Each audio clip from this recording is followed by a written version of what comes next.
जी, अस्सलाम वालेकुम। मैं बिस्मा नौरीन और मैं इस वक्त मौजूद हूँ यहाँ इस्लामाबाद हाई कोर्ट में। और आज 4 मार्च 2022 का दिन है, जुम्मे का दिन है। आज शाम को 5:30 बजे मुझे इस्लामाबाद से कराची के लिए रवानगी भी है।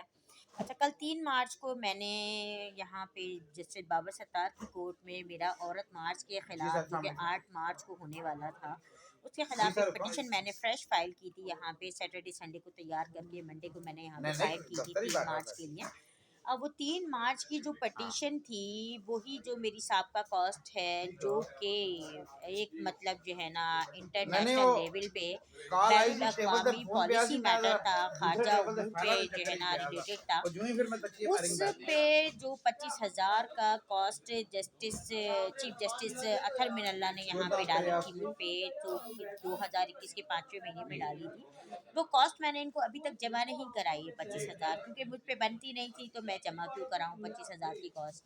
उस कॉस्ट की वजह से यहाँ मेरे अभी तक तमाम बहुत सारे केसेस पे ख़राब किए गए हैं, ऑब्जेक्शन मार के कि मैं कॉस्ट जमा कराऊँ इनको, तो ये मुझे जो है ना आगे नए फ्रेश केस दायर करूँगी।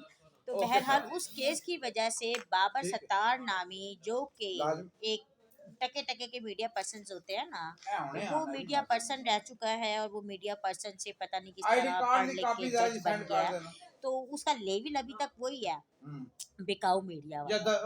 तो लेवल उसका अभी तक वहीं का वहीं है, जिस लेवल से वो उठ के आया है। पता नहीं जस्टिस की सीट पे कैसे बैठा हुआ है वो, और किस तरह बैठा हुआ है, इतनी नाअहलियत रखते हुए। मुझसे पहले दो केसेस पहले एक केस चला था, जिसपे वो वकील से पूछता रह गया कि आप मुझे कानून बताएं, किस कानून में लिखा हुआ है ये जो उसका केस था, उसके हवाले से मुझे कानून बताएं।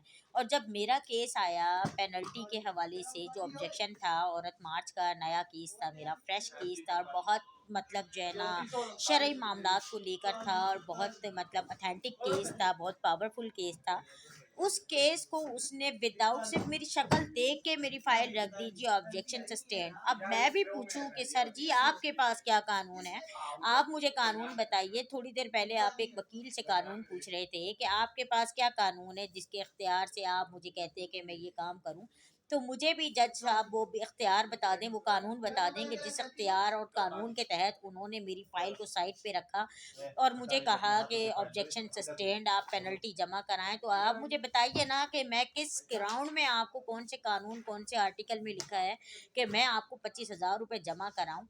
तो बहरहाल ये हाई कोर्ट इस्लामाबाद है, और ये लोग उस खड्डे में खड़े हुए हैं, उस दीवार पे खड़े हुए हैं, जिसके एक तरफ खाई है तो एक तरफ कुआँ है, और पेनल्टी इनको मिलने वाली नहीं है। और बहरहाल आगे देखते हैं अभी क्या होता है। यहाँ मेरे अभी काफ़ी सारे केसेस, कुछ कैंसल्ड हुए और कुछ चले मेरे।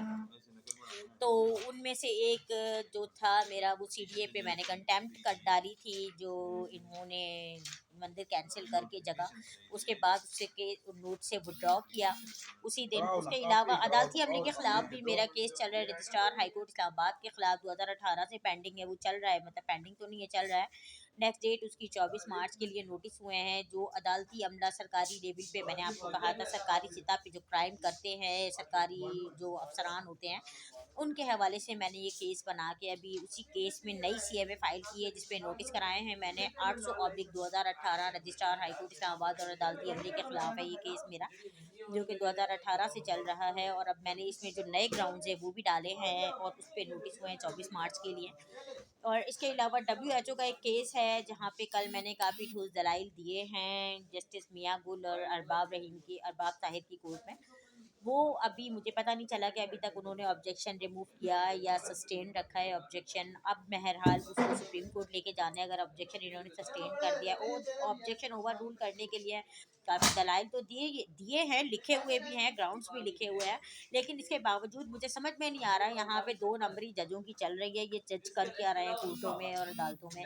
मेरा बस चले तो इनको कान से पकड़ के सीटों से उठाऊं और छितर मारूं उनको बीच रोड पे लाके, कि तुम्हारी औकात है, तुम जस्टिस की सीट पे बैठे हो, तुम इतनी मतलब जना, तुम्हारा काम क्या, तुम्हें कानून का नहीं पता, तुम्हें आइन का नहीं पता, तुम्हें 199 का नहीं पता, तुम पढ़ के आए हो या मैं पढ़ के आई हूँ, या तो तुम जाहिल हो या मैं जाहिल हूँ जो मैं तुम्हारे सामने खड़ी हूँ।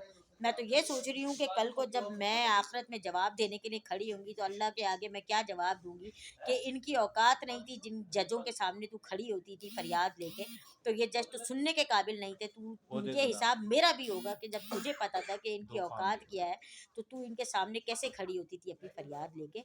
तो बहरहाल ये सब अब अल्लाह मालिक के, देखते हैं आगे क्या होता है। केसेस मैंने आपको थोड़ी सी डिटेल बता दी है और थोड़ी बहुत सारी अभी बाकी चीज़ें हैं। तो अभी मैं पता करूँगी यहाँ पे कि जस्टिस मियाँ गुल ने क्या ऑर्डर किया है कल के केस का। मेरे डब्ल्यूएचओ के ख़िलाफ़, जो वैक्सीनेशन के ख़िलाफ़ मेरा केस दायर है यहाँ पे, वो भी काफ़ी अरसे से चल रहा है। चल क्या रहा है, ये तो पेंडिंग करने के और रिकॉर्ड रूम में भेजने के चक्कर में लगे हुए हैं वो केस भी मेरा। लेकिन अल्हम्दुलिल्लाह कानून पे, कवानीन पे, अदालती कामों पे अबूर है मुझे हासिल। तो इसलिए इनके गले की गड्डी बन के मैं अटकी हुई हूँ। तो इतना आसान नहीं है कि ये मेरे केसेस को रिकॉर्ड रूम में भिजवा दें या फिर उनको जो है ना ये ऑब्जेक्शन लगाते रहें और मैं इनके ऑब्जेक्शनों पे चलती रहूँ। बहरहाल ओके, अल्लाह हाफ़िज़।